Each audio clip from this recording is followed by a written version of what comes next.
Assalamualaikum warahmatullahi wabarakatuh. Perkenalkan, saya Singgi.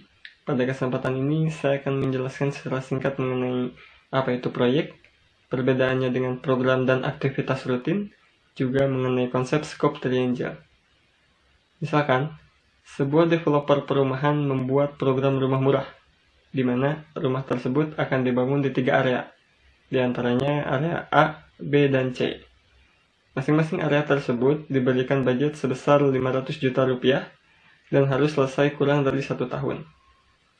Untuk mengetahui progres dari pembangunan tersebut, maka pengawas dari masing-masing area secara rutin membuat sebuah laporan harian.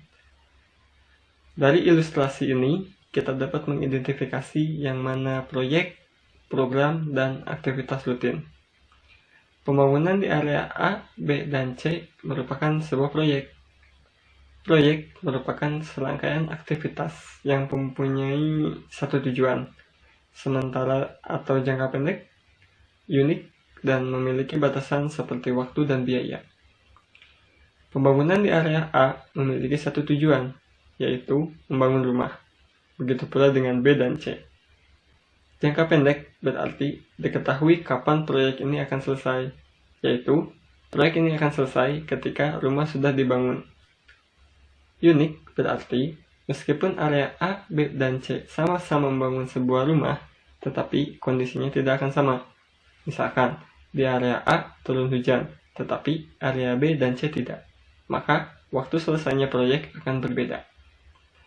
Adanya batasan, di mana budget tidak boleh lebih dari 500 juta dan tidak boleh selesai lebih dari 1 tahun. Rumah murah merupakan sebuah program. Program merupakan kegiatan yang memiliki tujuan yang luas, cenderung kepada strategi bisnis, jangka panjang, dan terdiri dari sekumpulan proyek. Rumah murah memiliki tujuan yang luas, misalkan program ini dibuat tujuannya agar produk ini laku dijual di pasaran, atau agar modal awalnya tidak terlalu besar. Jangka panjang berarti program ini belum diketahui kapan berakhirnya. Berbeda dengan proyek yang sudah diketahui kapan akan berakhir. Terdiri dari sekumpulan proyek, artinya akan ada lebih dari satu proyek untuk menyelesaikan suatu program. Pembuatan laporan harian merupakan aktivitas rutin. Aktivitas rutin adalah aktivitas yang berkelanjutan, dilakukan berdasarkan standar dari organisasi, dan dilakukan secara berulang. Kegiatan membuat laporan dilakukan secara terus-menerus setiap hari selama proyek masih berlangsung, dan penulisan laporannya pun disesuaikan dengan standar yang telah dibuat. Scope triangle merupakan sebuah konsep yang akan membantu kita dalam proses pengambilan keputusan pada suatu proyek. Scope triangle terdiri dari time, cost, dan resource. Juga ada scope atau quality sebagai capaian dari suatu proyek. Time dapat merupakan sebuah jadwal proyek, cost bisa dikatakan budget atau biaya, dan resource merupakan sumber daya yang kita miliki seperti transportasi, jumlah pekerja, dan lain-lain. Poin-poin tersebut harus dijaga keseimbangannya, karena ketika ada satu poin yang berubah, maka akan berdampak pada poin yang lain.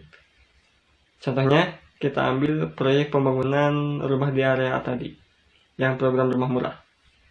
Misalkan kita ingin mempercepat proses penyelesaian proyek. Jika dilihat pada scope triangle, maka time yang diartikan waktu proses penyelesaian proyek akan lebih cepat. Tapi, untuk mempercepat penyelesaian proyek, maka kita harus menambah sumber daya yang kita punya.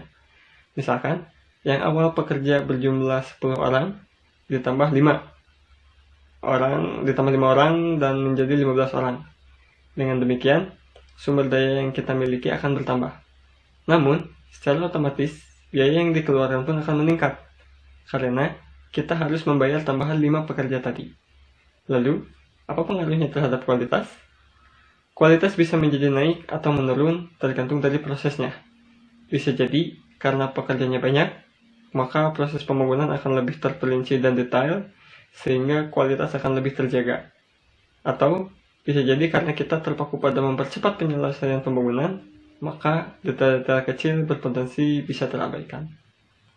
Sekian dari saya. Terima kasih. Assalamualaikum warahmatullahi wabarakatuh.